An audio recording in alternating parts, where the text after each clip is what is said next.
saya juga kaget, Bang Made itu nyamperin saya, dia bilang, Har gimana ya kalau adu penalti gimana antisipasinya.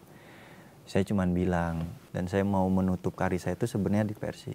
Karena klub ini juga ya, klub dan kebanggaan. masalah harga pun dibilang gede enggak, dibilang di bawah iya, tapi saya ambil karena apa? Enggak apa-apa buat Persib. Tapi setelah 4 hari latihan itu batal.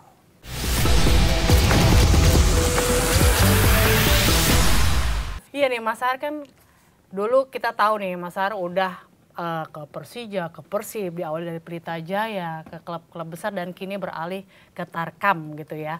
Cukup berbeda ya pastinya ya, hype-nya dan lain sebagainya. Mungkin kita bisa review kembali nggak sih awal mula untuk bergabung di klub pertama ya di Pelita Jaya, dan sebelumnya tuh sempat ke cabang olahraga lain juga ya? Sempat menekuni bulu tangkis apa gimana tuh ceritanya? Ya orang tua yang mendorong saya di bulu tangkis sebenarnya, bukan saya yang mau ya. Karena orang tua kan sering main bulu tangkis, jadi seneng ikut gitu. Jadi mereka yang mendorong saya di situ. Tapi akhirnya kenapa tuh kok menemukan titik temu kayaknya nggak cocok nih di bulu tangkis nih, enggak, akhirnya ke bola? Jadi lingkungan sebenarnya, lingkungan di situ. Kalau orang tua mendorong di bulu tangkis, tapi lingkungan saya, pertemanan di situ main bola gitu. Jadi dua olahraga itu saya tekuni dulu gitu dari awal. Anak komplek nih kayaknya. Anak komplek ya. Masih mencari jati diri nih, cocoknya di mana gitu kan. Mungkin bisa diceritain awal mula karir di Pelita Jaya, gimana ceritanya bisa join di sana? Pelita Jaya memulai waktu 2005 ya di Purwakarta. Dia kan masih divisi utama ya waktu itu. Dia home base di Purwakarta kan. Nah di situ saya masuk di klub lokal membela daerah namanya Persipo. Saya masuk di Suratin. Piala Suratin ya waktu itu ya. Waktu itu kan Piala Suratin itu under 17 ya. Nah di situ saya masuk, dan pas kebetulan Pelita itu ngontrak di stadion itu latihan. Jadi mereka 3 hari mau tanding, mereka sudah datang. Dan mungkin si pelatih itu di sana itu waktu itu Pandi Ahmad kan. Tapi sebelum Pandi Ahmad itu kalau nggak salah coach siapa ya sebelum Pandi Ahmad itu? Coach Mundari. Itu di tahun 2011 ya? 2005. 2005. Jadi pergantian Coach Mundari ke Coach Pandi Ahmad, rombongan dari Singapura, pelatih kipernya Coach Arjuna, mungkin saya dipantau di situ. Dilihat kali ya. Terus mungkin dia tertarik, jadi saya disuruh join kalau si Pelita itu latihan di situ. Disuruh latihan sama Pelitanya. Join aja. Latihan-latihan dulu sama Pelita gitu. Awal perkenalan sama Pelitanya di situ. Memang nggak ada orang dalam di Pelita dulu? Nggak ada. Nggak ada ya? Itu usia berapa dulu? 15 tahun? Ya. Lagi nakal-nakalnya itu Bang ya? Lagi nakal olahraganya. Dan memang Pelita Jaya itu klub yang besar banget ya saat itu ya. Born-nya tuh banyak pemain-pemain besar dari Pelita Jaya. Namanya tidak sebesar seperti Persija ya, yang dikenal orang banyak ya, notabene supporter. Tetapi isinya klub itu yang besar. Ya, itu kan klub Sultan dulu. Klub Sultan. Benar. Langsung gaji gede dong dulu. Di Pelita, saya masuk Pelita itu main di under 21 dulu. Gaji saya itu di under 21 cuma 2 juta. Awal-awal 2 juta ya? Awal karena semua rata. Under 21 itu 2 juta semua. Gitu. Dibanding under 21 klub lain, di bawah kita semua. Iya, apalagi PSMS Pak. Ya kan? Dulu masih ada yang gajinya 800, 900, 1 juta. Di PSMS ada yang nggak digaji Pak. Gitu. Berarti nyaman banget ya, nggak salah klub ya masuk awal di situ. Ya itu sebagai awal karir lah. Tidak melihat suatu penghasilan dulu, tapi yang kita cari prestasi. Nah itu kan baru masuk juga, infonya di usia 19 tahun tuh sempat cedera ACL juga ya? Itu gimana tuh cerita penyembuhannya? Masih muda juga penyembuhannya Saya kena ACL pas di Pelita U21, terus kontrak saya mau habis 1 bulan lagi. Terus dokter menyarankan udah operasi karena asuransi di saat kamu udah habis kontrak kamu tidak bisa klaim. Akhirnya saya operasi. Awalnya saya nggak mau operasi karena kan masih kurang banyak ya penanganan medis ya yang bisa operasi. Saya operasi di Pondok Indah.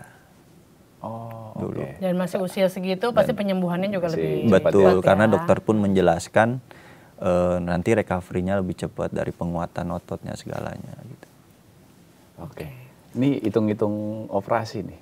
Pertanyaan menggelitik sebenarnya ini ada. Kalau dulu kan sering kalau pemain bola itu kalau cedera, mau patah kaki, mau apa itu dukun patah. Dukun patah. Itu gimana? pernah ngalamin nggak dibawa ke dukun patah gitu? Ya itu kita namanya orang awam ya.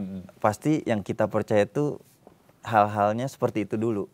Bukan medis dulu. Karena kita kebanyakan orang awam, orang kampung. Jadi hal medis itu mungkin dikesekiankan gitu. Tapi ya saya juga waktu itu ke tukang urut dulu. Ke tukang urut? Iya, karena kan dulu nggak tahu. Teman dokter bilang pas udah di MRI apa, ini lu nggak bisa Kalau katanya nggak bisa di recovery baru ya. Ini nggak bisa yang namanya urut apa, karena ligamen putus itu ya nggak akan bisa nyambung lagi, dibilang gitu. Dukun patahnya dulu siapa? lupa namanya, tapi lupa namanya. Ada langganan klub nggak? Nggak di klub sih, saya pulang ke rumah. Ke rumah? Ya. Di Purwakarta. Ya orang yang dipercaya lah ya untuk menangani ada tukang urut di Purwakarta ya? Kan dulu kalau ankle dia benerin, urut, apa sembuh gitu. Ternyata kalau lutut itu beda. Beda ya? Ini lucu ya. Soalnya dulu pemain bola kalau gitu. Jangan sampai salah, kan udah biasa gitu, udah kenal ya kan tukang urutnya ya. Masih hidup gak tuh tukang urutnya? Tukang urut saya katanya sih udah meninggal. Udah meninggal ya, oke.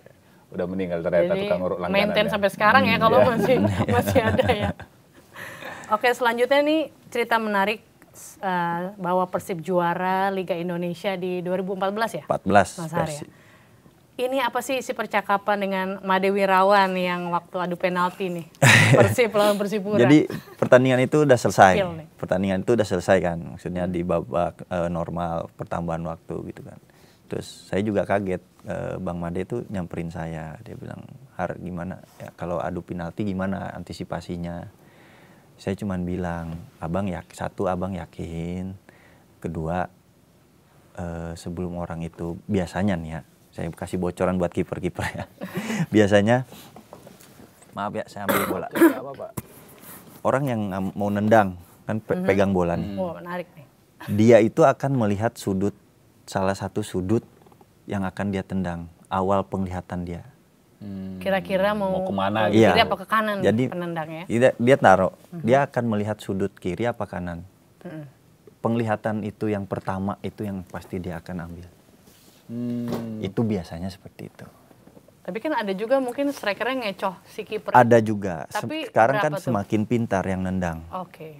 Kiper itu kalau adu penalti itu kebanyakan dia akan menebak. Menebak dulu.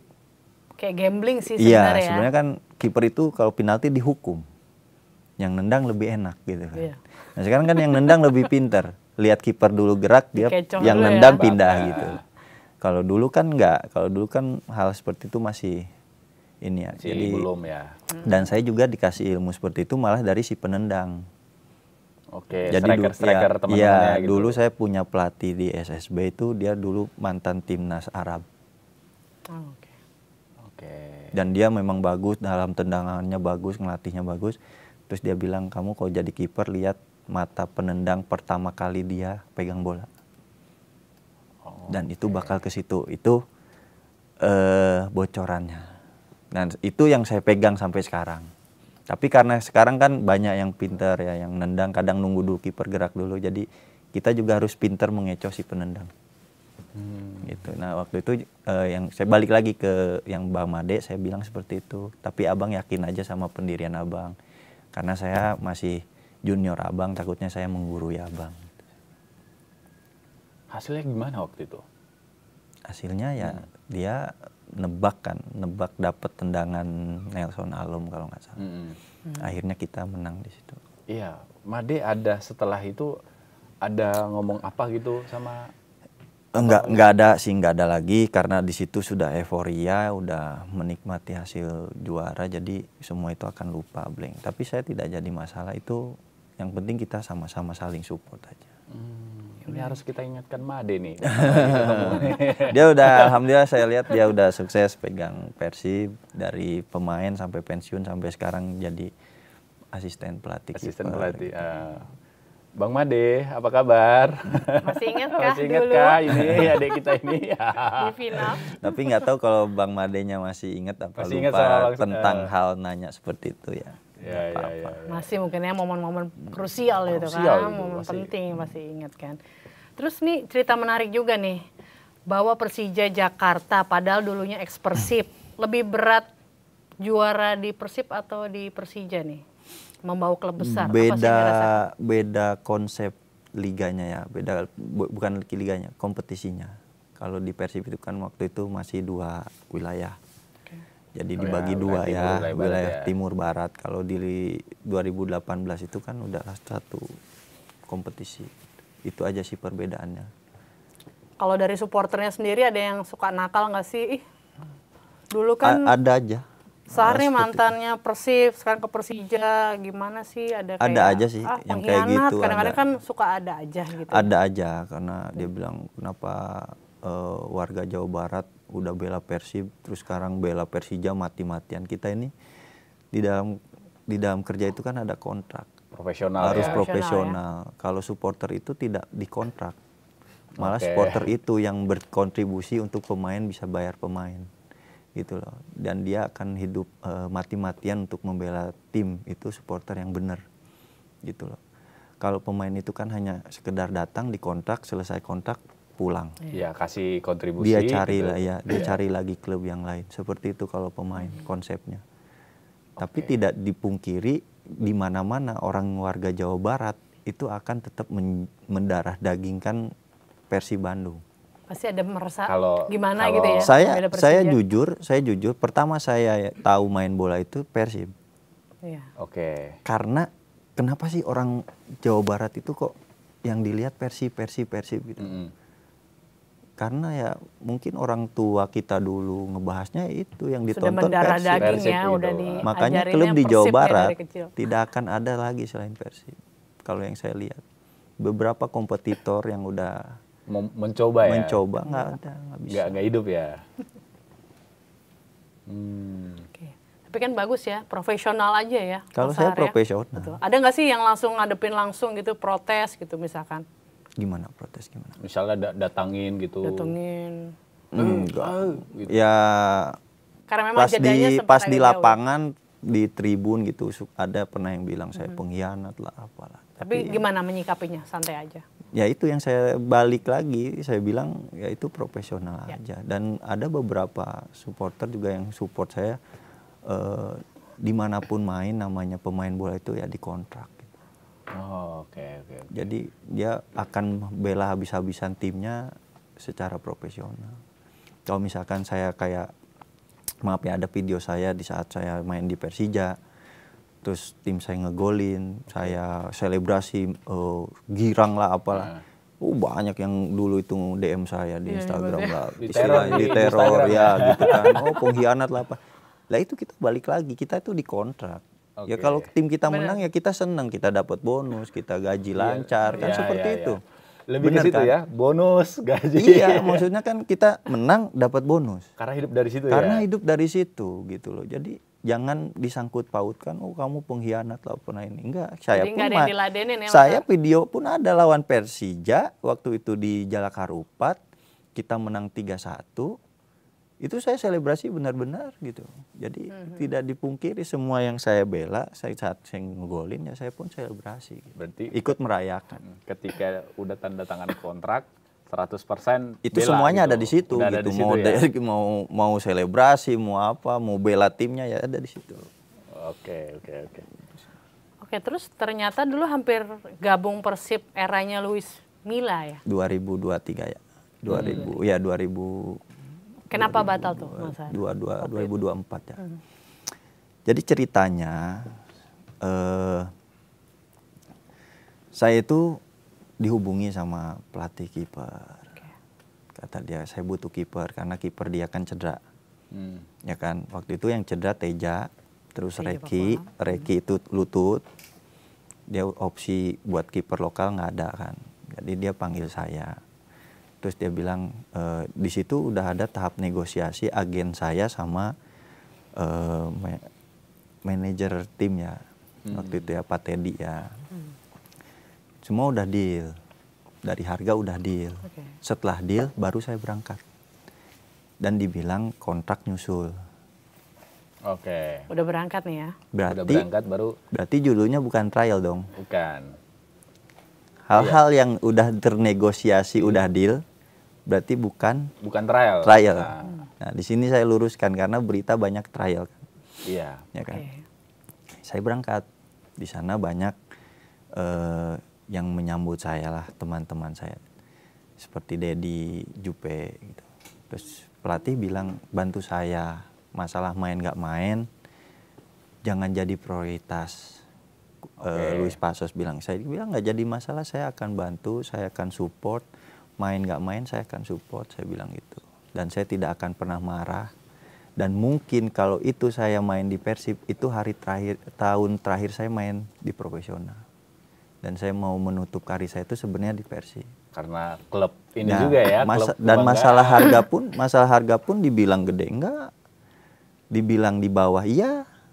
Tapi saya ambil karena apa? Enggak apa-apa buat Persib. Tapi setelah 4 hari latihan itu batal. Itu yang batal, yang waktu itu yang bilang batal siapa? Bilangnya kalau dari pelatih kiper Luis Milla nggak mau. Alasannya ada detail gitu nggak sih? Enggak, hanya menjelaskan Luis Milla tidak mau ambil kiper lagi. Padahal saya tahu posisi kiper situ lagi kosong. Pada lagi cedera. Betul. Kalau mau cadangan ketiga, saya mau keempat, saya nggak jadi masalah waktu itu. Masih misteri ini berarti. Ya, misteri karena udah disuruh datang kontrak belakangan. Inilah kalau disebut bilang kontrak PHP nyusul ya kan, kontrak nyusul. Aduh. Nilai udah oke gitu. Ya, memang dunia sepak bola ini kadang nipu juga ya. Dunia tipu-tipu. Dunia tipu-tipu. Seperti itu. Wow, bisa juga begitu ya nasib-nasib kan pemain bola ini ya. Udah comeback gitu ya ke Persib Kalau gitu kan. kalau secara hukum memang nggak bisa karena legalnya belum kontrak. Dia kan hanya sepihak itu aja. Tapi yang 4 hari kan di sana 4 hari ya. Itu dikasih ini nggak biaya kerugian gitu waktu itu? Enggak. Ongkos balik ke sana enggak? Agen saya yang nanggung. Terus langsung angkat koper lagi tuh. Angkat koper lagi. Aduh. Kecewa banget tuh maksudnya kan. Udah berharap banyak mungkin ya, udah punya plan gitu kan. Banyak yang support. Supporter juga. Banyak klub di Indonesia begitu? Ya nggak tahu saya kalau itu. Itu hanya kalau yang Persib kan saya aja yang ngalamin. Iya, Persib yang klubnya paling oke aja, manajemen keuangannya udah begitu. Gimana klub-klub itu ya? Tapi sih saya sih nggak kecewa. Cuman saya bilang, saya WA Pak Teddy, saya bilang, Pak, kenapa tidak jadi? Saya bilang, nilai udah oke, saya tidak minta sekian-sekian pun, Bapak yang kasih harga. Saya bilang ya seperti itu.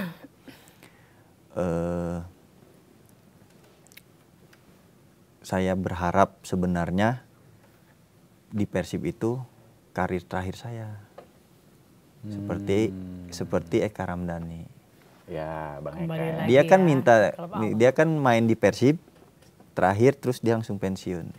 Saya ingin mengakhiri seperti itu sepertinya. Cuman nggak jadi. Ya dengan alasan tetap sama pelatih tidak menginginkan penambahan kiper. Itu aja sih jawabannya.